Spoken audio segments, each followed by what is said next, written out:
লাউ গাছে ফিড দিচ্ছি। এটা হচ্ছে মিরাকেল গ্রো ওয়াটার সলেবল। আমার ট্যাঙ্ক হচ্ছে 80 লিটারের ট্যাঙ্ক। এখানে বলছে হচ্ছে 1 স্পুনফুল, মানে এই এই এই স্পুনের 15 ml আর কি। 15 ml দিচ্ছে হচ্ছে 1 স্পুন দিচ্ছে হচ্ছে 4.5 লিটার। আমি 5 লিটারই ধরলাম। আমার 80 লিটারের ড্রাম, তাহলে 16 চামচ লাগবে আমার। তো 16 চামচ ঢালার জন্য আমার এখন নাই আর কি বলবো, ধৈর্য নাই। তো বলা যেতে পারে এটা আমি এমনিতেই লো ডোজ বানালাম, আগের থেকেই মাপা। এই হচ্ছে অবস্থা। এটাকে আমি দিয়ে দিলাম আমার ফিডিং ট্যাঙ্ক একটা, দুইটা শেষ। এরপরে যেহেতু এটা ওয়াটার সলেবল, আদারওয়াইজ এটা মিক্সিং বল দিয়ে করলে বেটার হয়। জাস্ট কোনোভাবে আর কি। এটা হচ্ছে আমার পাম্প, সাবমার্জ পাম্প। এটা দিয়ে আমি ফিডিং করি আর কি। তো জাস্ট এটাকে একটু মিক্স করলে যেটা হলো আর কি, এখন এটা প্রত্যেকটা গাছকে আমি খাওয়াবো। এটা হচ্ছে একটা pump, dirty water pump, submersible pump. এটাকে আমি কনভার্ট করেছি আমার ফিডিং পাম্প হিসেবে আর কি। এটা দিয়ে আমি আমার গাছকে ফিড করি, বিকজ গাছের সংখ্যা অনেক। যেদিন ফিড করি সবাইকে এইভাবে ফিস্ট বানায় প্রত্যেকটা গাছে দিয়ে দিই আর কি। এটা হচ্ছে ইলেকট্রিসিটি লাগবে, এরপরে আমি ইলেকট্রিসিটি দিয়ে হোস দিয়ে ঘুরে ঘুরে পুরো বাগানে দিয়ে দেবো আর কি। আমার এই বলটাতে 5 চামচ আটে আর কি। এই হচ্ছে চামচ নিতে হবে মোটামুটি লেবেল করে। 1 2 3 4 5। তো 5 মানে হচ্ছে এটা হচ্ছে 25 লিটারের জন্য। এটা হচ্ছে 25 লিটারের জন্য এইটুকু। তো আমার এটা হচ্ছে 80 লিটারের ট্যাঙ্ক সেট। এইভাবে যতক্ষণ পর্যন্ত 16 চামচ হয়।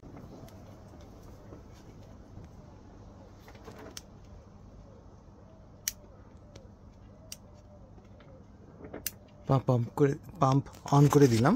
এখন হচ্ছে এ আমার যে হাতের যে লিভার, এটা হচ্ছে যখনই অন করব তখনই আসবে আর কি। এই হচ্ছে টেকনিক। পাম্পটা খুবই ভালো আর কি। এটা হচ্ছে ট্যাঙ্ক যখন শেষ হয়ে যাবে, শেষ হওয়ার আগে একটা লেভেলে, মানে ফ্লোট ভালভ হচ্ছে সুইচ। এই ফ্লোট ভালভ হচ্ছে সুইচ, সে তখন ইলেকট্রিসিটি অফ করে দেবে, পাম্পও বন্ধ হয়ে যাবে। তখন আমাকে আবার ট্যাঙ্ক টপ আপ করতে হবে। এই হচ্ছে ফিডিং ট্যাঙ্ক আমার। সেখানে আমি সমস্ত ফিড মিক্স করি। তো এখন আসলে বেশি আয়োজন করতে পারি না, কারণ হচ্ছে সময় একটা বিরাট ব্যাপার। তারপরেও গাছকে খেতে দিতে হয়, যেহেতু প্রত্যেক সপ্তাহে আমাকে ফলন দিচ্ছে। আর এখন সিজনে হচ্ছে পিক মোটামুটি বলা যেতে পারে। তো গাছকে এখন খেতে দিতে হবে আর কি। তো রেকমেন্ডেড আসলে এভরি 2 উইকস, কিন্তু আমরা যে গাছ করছি এটা খুবই অ্যাগ্রেসিভ। মানে 5 দিনে পুরো এরিয়া আমার ভরে ফেলেছে ডগা ডুগা সব কিছু দিয়ে। লাউও ধরেছে অনেক।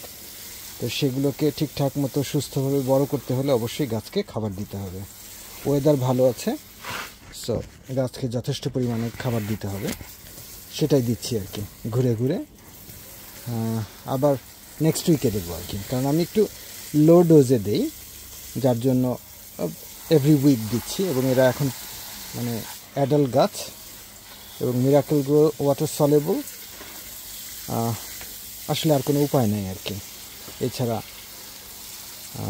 এছাড়া অন্য কোনো কিছু করতে যাওয়া মানেই হচ্ছে অনেক বেশি আয়োজন। সেটার আসলে সময় হয় না কারো। প্রথম দিকে হতো, এখন আর হয় না। এখন আস্তে আস্তে এগুলো সব বেশি বেশি যেগুলো ইজি সেগুলোতেই করা হচ্ছে আর কি। এই হচ্ছে অবস্থা।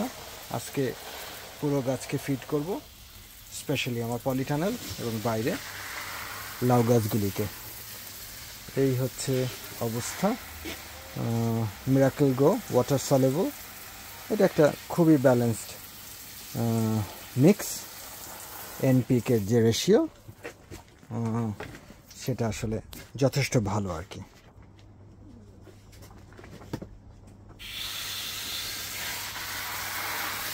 মোটামুটি প্রত্যেকটা গাছের গোড়ায় দিয়ে দিচ্ছে।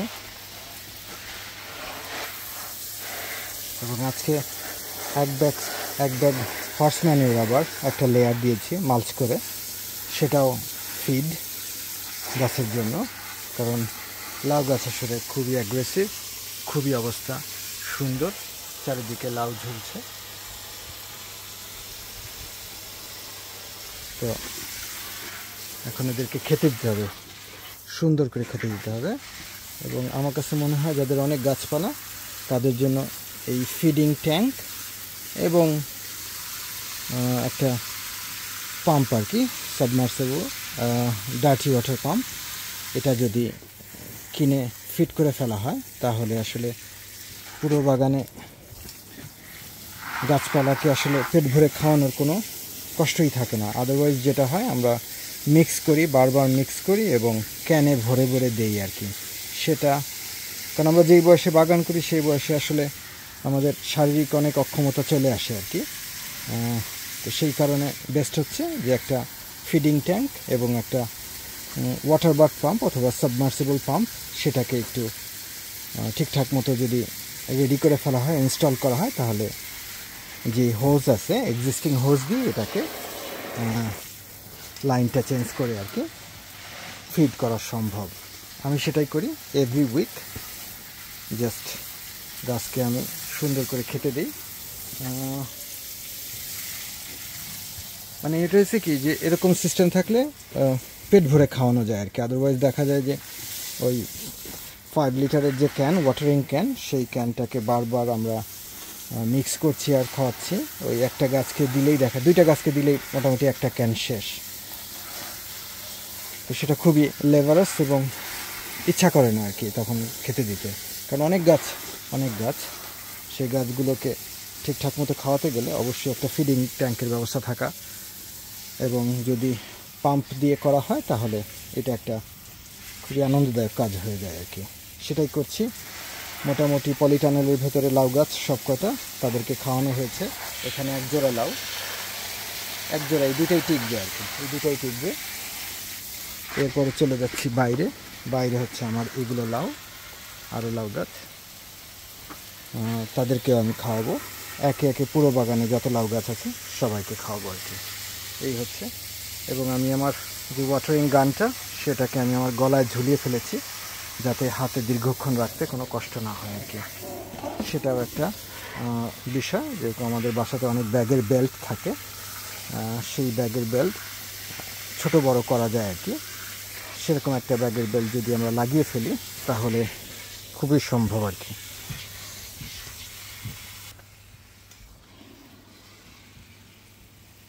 এই হচ্ছে আমার ব্যাগের বেল্ট, এটা দিয়ে আমি তাদেরকে খাওয়াই।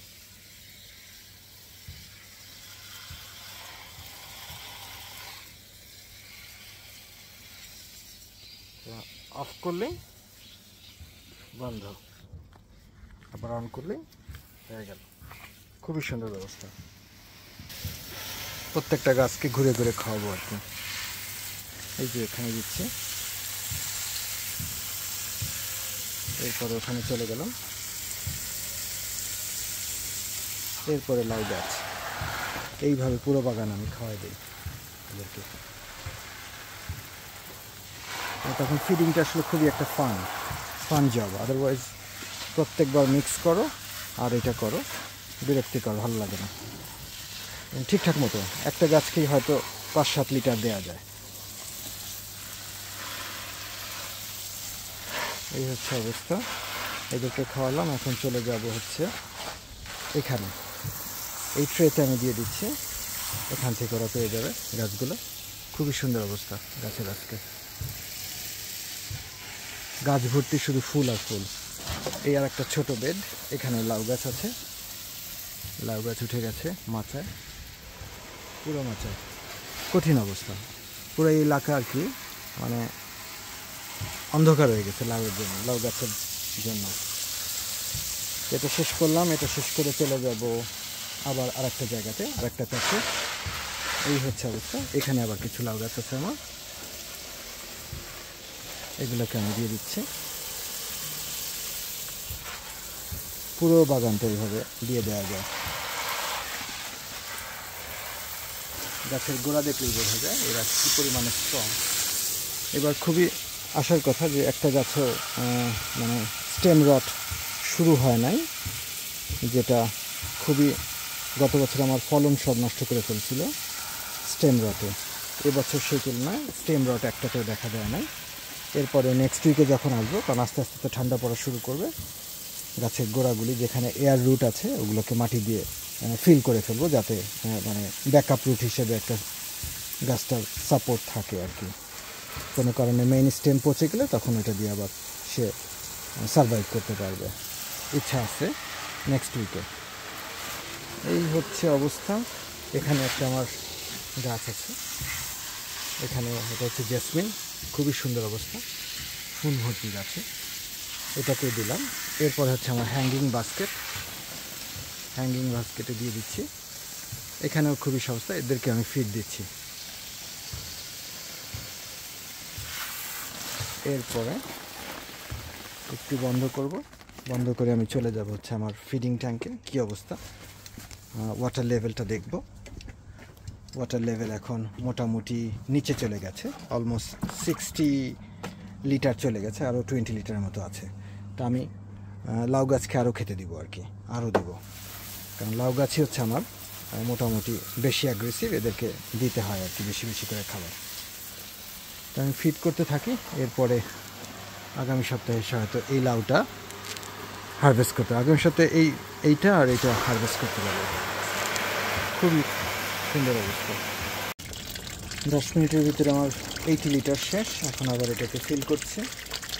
তো ফিল করার সময় যদি দিয়ে দেওয়া হয়, এখানে আছে 5 চামচ, 5 চামচ মানে হচ্ছে 16 লিটার। 1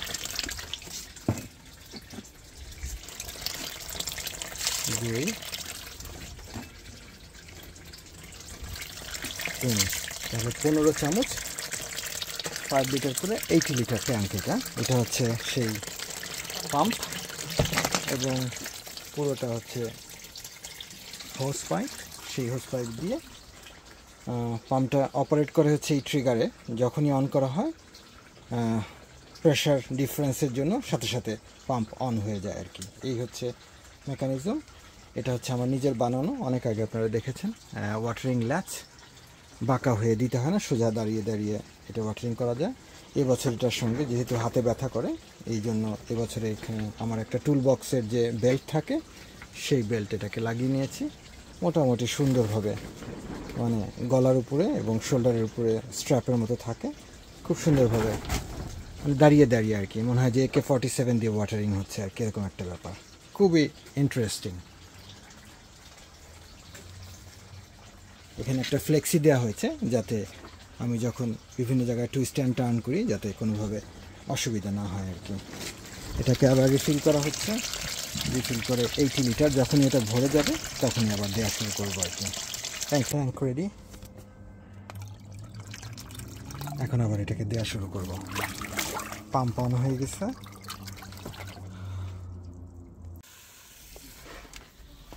বাগান আসলে যার যার মতো করেই করতে হয়, মানে আমার লাইফস্টাইলের সঙ্গে যেভাবে সামঞ্জস্যপূর্ণ আর কি, সেভাবেই আমি বাগান করি। তো একটা সময় ছিল অনেক ডিটেল চিন্তা ভাবনা করতাম, সেই স্টেজ আমি পার করে ফেলেছি। এখন যেটা হচ্ছে যে আমার কাজকর্মের বাইরে যে সময়টা, সেই সময় কিংবা সবারই আর কি ব্যস্ততার মাঝখানে যার যার লাইফস্টাইল অনুসারে যত সহজভাবে আর কি গাছপালা করা যায় সেটাই হচ্ছে মেইন বিষয় আর কি। তো আমি আপনাকে বলে দিলে কিংবা অন্য যে অনলাইনে এখন প্রচুর অ্যাডভাইজার, প্রচুর বাগানি, তারা তাদের মতো করে আর কি বলছে। তো আসলে আপনার লাইফস্টাইলের সঙ্গে যেইভাবে বাগানটা স্যুট করে সেভাবেই আসলে করা উচিত। তো আমি আমার গাছকে তেমন কোনো কষ্ট করি না আর কি, কষ্ট দেই না, মানে কাটাকাটি তারপরে এদের খাওয়ার ব্যাপারে তেমন কোনো পিকি না। সবাইকে আমি একইভাবে লালন পালন করি। সেটা হচ্ছে মাটি থেকে শুরু করে এদের ফিডিং, আমি চেষ্টা করি হচ্ছে গাছের যে বেসিক যে প্রয়োজনে যেই জিনিসগুলো সেগুলো এনশিওর করা। মাটিটা সুন্দরভাবে রেডি করি শুরুতেই, খুব বেশি কিছু দেই না, আগে অনেক কিছু দিতাম, এখন শুধু এই পুরনো কম্পোস্ট, হর্স ম্যানিউর, আর হচ্ছে মানে ওইটা হচ্ছে স্লো রিলিজ কিছু গ্রানিউলস আছে, এনপিকের একটা ব্যালেন্স, এটাই দেই। আর যেহেতু আমরা আসলে অর্গানিক গার্ডেনিং করছি না, তো সেই ক্ষেত্রে যে কোনো কিছুই ব্যবহার করা যায় আর কি। কারণ অনেকে আছে যে মানে প্রিন্সিপাল কিংবা রুলসের বাইরে ওই জিনিসটা গাছকে দেবে না, সেই ধরনের অত কঠিন বাগান আসলে করা হয় না। কারণ এই বাগানটা হচ্ছে শুধুমাত্র সময় কাটানো, এই সামারের কয়েকটা মাস সুন্দর করে সময় কাটানো, আউটডোর স্পেসটাকে একদম সম্পূর্ণভাবে ব্যবহার করার জন্যই আসলে এই বাগান গাছপালা আর কি। সেই গাছপালা যে শুধু সবজিই হতে হবে এরকম কোনো কথা নেই, ফুল ফলও হতে পারে, যে কোনো কিছুই হতে পারে। আসলে একটা উইডো অনেক সুন্দর যদি ঠিক মতো আমরা দেখতে পাই আর কি। তো এখন আমরা ড্যান্ডিলিয়ন কেটে ফেলে দিচ্ছি, বাগান থেকে একদম নির্বংশ করে দিচ্ছি হার্বিসাইড দিয়ে কিংবা তুলে উপড়ে ফেলে, কিন্তু এমন একটা সময় আসবে এই ড্যান্ডিলিয়নও আমরা আবার বাজার থেকে কিনে নিয়ে আসবো, বিকজ ড্যান্ডিলিয়নের যে ফ্লাওয়ারটা অসাধারণ সুন্দর, এটা যে লিফের স্ট্রাকচার এবং ফুলের কালার এবং ফুলের যে স্ট্রাকচার এটা আসলে দেখার মতো, আর এর যে গুণাবলী আছে সেগুলো নাই বললাম। তো বাগানটা হচ্ছে মানে আপনার লাইফস্টাইলের সঙ্গে যেভাবে যায় সেভাবেই বাগান করা উচিত। আমি যদি বলে দেই আজকে আপনাকে এই ফিড দিতে হবে, সেই ফিড দিতে হবে, আসলে এটা কোনো আসলে বিষয় না আর কি। এইভাবে আপনি কখনোই কনসেন্ট্রেশন দিয়ে বাগান করতে পারবেন, আপনি বারবারই ডিস্ট্রাক্টেড হবেন, বিকজ একজনের কাছে সুন্দর বাগান হচ্ছে, আপনাকে একই জিনিস দিয়ে আপনারটা হচ্ছে না। আপনাকে বাগানের বেসিক্স জানতে হবে, এবং আসলে পড়াশোনার ব্যাপারটা আসলে উঠেই গেছে আমাদের, তারপরেও লোকাল যে লাইব্রেরি আছে এই লাইব্রেরিতে ভুরি আসলে গার্ডেনিংয়ের বই আছে, যেটা আমরা মানে নিয়ে আসতে পারি, একটু চোখ বুলানো, সব পড়তে হবে এমন কোনো কথা নাই। প্রত্যেকটা পেজে যে ছবিগুলো থাকে সেই ছবিগুলো দেখলেও আপনার মানে কি বলবো আইডিয়া হয়ে যাবে আর কি। কারণ আমরা আমাদের এই মানে বিদেশের লাইফে আমরা প্রচুর প্যাকেট মানে ফ্ল্যাট প্যাক জিনিসপত্র আমরা অ্যাসেম্বল করছি, বিভিন্ন গ্যাজেট আমরা সেট করছি, যেগুলোর ইনস্ট্রাকশন হয়তো ইংলিশে নাই আর কি, এমন কোনো ল্যাঙ্গুয়েজে নাই যে ল্যাঙ্গুয়েজটা আপনি জানেন আর কি। সো তারপরে আমরা দেখে বুঝে আমরা কিন্তু ঠিকঠাক মতো জিনিসটাকে দাঁড় করিয়ে ফেলতে পারি। গাছপালাও তাই, কমন সেন্স দিয়ে এর বেসিক যে জিনিসগুলো দরকার, একটা সুন্দর গ্রোয়িং মিডিয়াম, এবং এভরি আদার উইক অথবা উইকলি আপনি এদেরকে ফিড দেবেন। এর বাইরে আসলে তেমন কিছু, ফলন ব্যাপারটা আসলে খুবই একটা কি বলবো, কারো কাছে বাম্পার ফলন, আমার কাছে একটা গাছে একটা লাউ হলেও যথেষ্ট, না হলেও কোনো সমস্যা নেই। কারণ আমি আসলে এই সময়টা এই সবুজগুলো দেখছি একটা মৃত বাগানে, যেটা 6-7 মাসের ওপরে আর কি, একটা মৃত বাগানে, সেখানে আবার সব সবুজ জন্মে ওঠে আর কি। এটাই হচ্ছে সবচেয়ে বড় মিরাকেল আর কি। তো এই জিনিসগুলো খুবই সিম্পল যদি আপনি এটাকে আপনার লাইফস্টাইলের সঙ্গে ম্যাচ করে নিতে পারেন আর কি। আমি বাগান করি শুধুমাত্র আমার নিজের আনন্দের জন্য। Thank you very much.